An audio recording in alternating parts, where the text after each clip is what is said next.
Good morning, dear parents and students. How are you this morning? I am Archana Dwivedi from Little Steps Play School, Anuppur, and welcomes you too. So, बच्चों, open your book, page number 66.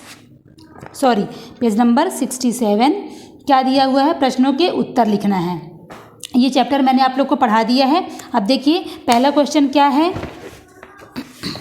घाट पर गंगा स्नान कौन कौन कर रहे थे? ठीक है, देखिए मैंने यहाँ पे आंसर लिखा है. घाट पर गंगा स्नान कुछ पंडित और जुलाहा जाति का एक व्यक्ति स्नान कर रहे थे. ठीक है, कौन कौन कर रहा था? घाट पर गंगा स्नान कुछ पंडित और जुलाहा जाति का एक व्यक्ति स्नान कर रहे थे. ठीक है, फिर क्वेश्चन दूसरा क्या है? खा नंबर का, पंडितों को स्नान करने के लिए लोटा किसने दिया? पंडितों को स्नान करने के लिए लोटा जुलाहा ने दिया.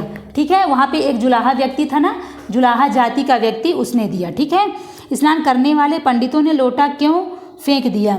जब पंडित को यह पता चला कि यह लोटा नीच जाति जुलाहा ने दिया है, इसके लोटा से स्नान करने पर हम अपवित्र हो जाएंगे, तो पंडितों ने लोटा फेंक दिया. ठीक है, ये इसका आंसर है.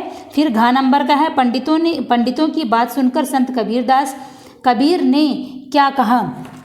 पंडितों की बात सुनकर संत कबीरदास जी ने धीरे से कहा, महाराज आपने तो गंगा जल से स्नान किया है, फिर आप अपवित्र कैसे हो सकते हैं? ठीक है, फिर नेक्स्ट देखिए.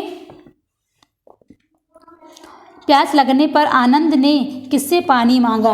आनंद ने एक अछूत जाति की कन्या से पानी मांगा. ठीक है, फिर क्वेश्चन क्या है? अछूत कन्या आनंद को पानी पिलाने से क्यों हिचक रही थी? क्या लिखा हो देखिए. अछूत कन्या ने आनंद से कहा, क्षमा करें महाराज, मैं आपको पानी नहीं दे सकती हूँ, मैं अछूत जाति की कन्या हूँ. ठीक है, इसलिए वो पानी देने में हिचकिचा रही थी.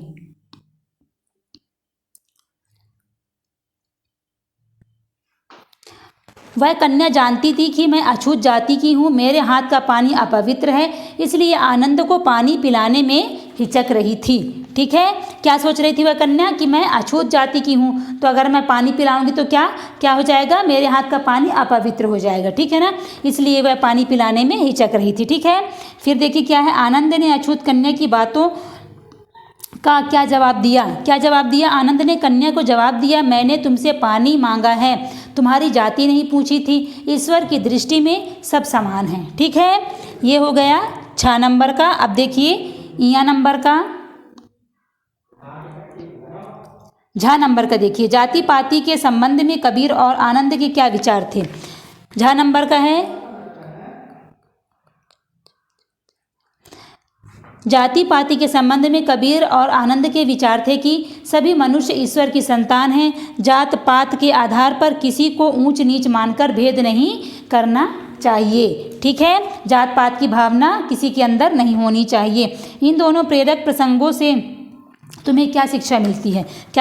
इधर देखिए. जाति पाति के संबंध में कबीर और आनंद के विचार थे कि सभी मनुष्य ईश्वर की संतान हैं, अतः जात पात के भेदभाव को मिटाकर समान भाव से रहना चाहिए. यह प्रेरणा हमें इनसे मिलती है. ठीक है, ये क्वेश्चन आंसर कंप्लीट हो चुका है.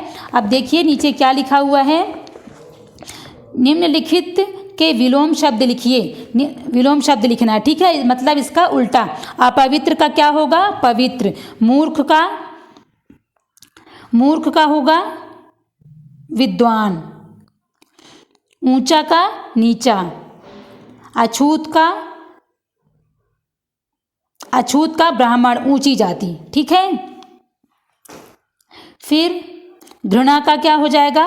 प्रेम.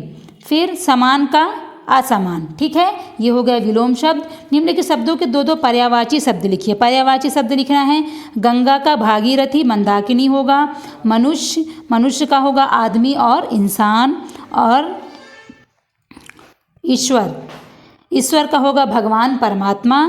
फिर है संसार का होगा जगत और दुनिया. इन मुहावरों का अपने वाक्यों में प्रयोग कीजिए. जल भूनकर रहना. कबीरदास जी की बातें सुनकर पंडित जल भूनकर रह गए. भाप लेना. जनेऊ देखकर कबीरदास जी ने भाप लिया कि ये सब पंडित हैं. ठीक है, हिम्मत जुटाना. हिम्मत जुटाकर अछूत कन्या ने आनंद को पानी पिलाया। मन का मैल, आनंद की बातें सुनकर अछूत कन्या के मन का मैल धुल गया। ठीक है, ये क्वेश्चन आंसर कंप्लीट हो चुका है। नेक्स्ट चैप्टर है यक्ष के प्रश्न, ये मैं आप लोगों को नेक्स्ट डे करवाऊंगी। Okay, bye bye everyone.